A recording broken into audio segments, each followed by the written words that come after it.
work that I did in stem cell biology really was influenced by my medicine. So when you walk as a physician into a cell biology laboratory and you see the conditions in which cells are being grown that have pretty much nothing to do with what they're experiencing in the bodies, you make a big gulp. And so my work really was focused on how oxygen affects stem cell fate.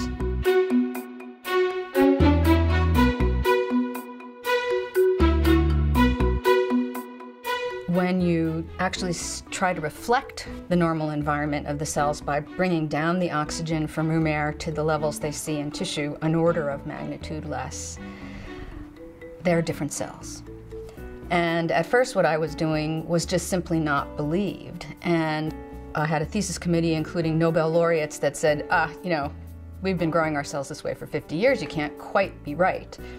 So I was flipped out to neuroscience labs, skin cell labs. I worked in a bunch of different stem cell systems, again, very, very broadly, to develop a very similar story about how oxygen affects the life and death of the cells, as well as the kind of cells that they will make when you force them to differentiate. And that turned into, when I went back to academics as a professor, that turned into a study of how stem cells age. And again, was very broad across all different fields of medicine.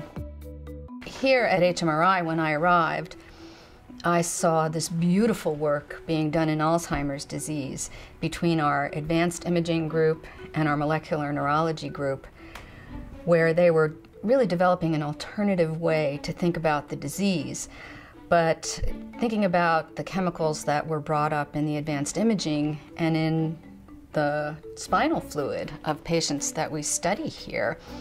There's no way to go into these patients and manipulate them to see whether your theory about what's causing disease is true or not. But stem cells then become the platform in which you can do that. So fortunately, I wrote a grant and we were funded to take these same patients, bring them back for longitudinal studies, which are so much more valuable than a single point in time. Repeat the imaging work, repeat the neuropsych, repeat the exquisite chemistry on the spinal fluid, and I make stem cells from them as well.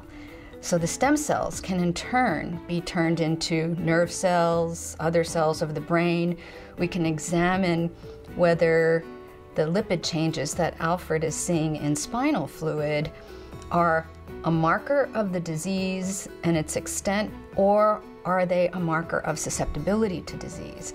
So this is a very exciting, again, very multidisciplinary approach to Alzheimer's disease that just won't happen anyplace else.